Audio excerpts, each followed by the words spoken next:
శ్రీమహాగణాధిపతయే నమః. శ్రీపాదవల్లభ నృసింహ సరస్వతి శ్రీ గురు దత్తాత్రేయాయ నమః. అందరికీ శుభోదయం. అందరికీ కూడా ఉగాది శుభాకాంక్షలు.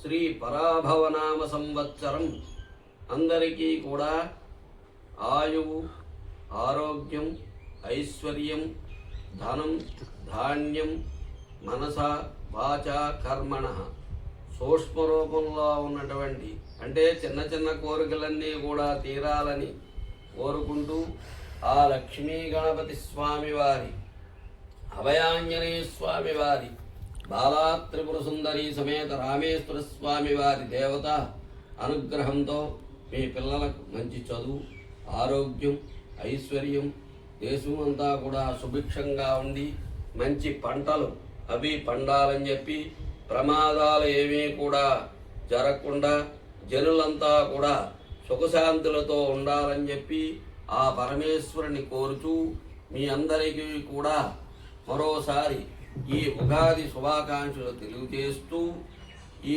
ఉగాది రోజున ప్రాతకాలమందే లేచి ప్రాతకాలమందే లేచిన తర్వాత తైల అభ్యాంగ స్నానం చేసి నూతన వస్త్రధారణ చేసి లక్ష్మీనారాయణ స్వరూపమైనటువంటి శ్రీ పార్వతీ పరమేశ్వరులైనటువంటి వారి దర్శనం చేసుకునంటే దీపారాధన చేసుకుని ఈ లక్ష్మీ గణపతి స్వామి వారి కానీ, పార్వతీ పరమేశ్వరులు కానీ, గ్రామదేవత కానీ, గురు దర్శనం కానీ చేసుకున్నట్టయితే కనుక మీకు సుఖం, సంతోషం, ఆయువు, ఆరోగ్యం, ఐశ్వర్యం, ధనం, ధాన్యం అన్నీ కూడా కలుగుతాయని చెప్పి శాస్త్రం ఘోషిస్తోంది. ఏమిటంటే దైవారాధనం, దేవతారాధన చేయడం వల్ల మనస్సు ప్రశాంతంగా ఉండి సుఖశాంతులు కలుగుతాయి.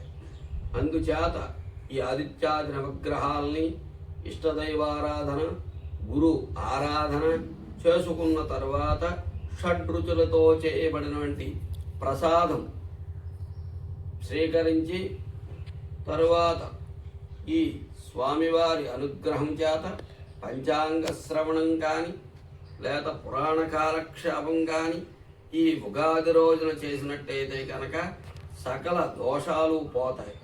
అందుచేత మీరందరూ కూడా మీ మనసులో ఉన్నటువంటి దేవతారాధన చేసుకుంటూ సుఖశాంతులతో ఉండాలి.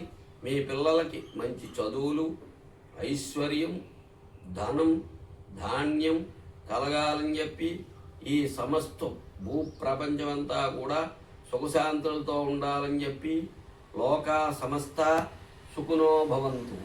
ఓం నమో నమో భవతి జాయమానోన్నాం కేతుర్షసామేత్యగ్రే భాగం దేవేభ్యో వితతాత్యాయన్ ప్రచంద్రమా స్థిరతి దీర్ఘమాయుః.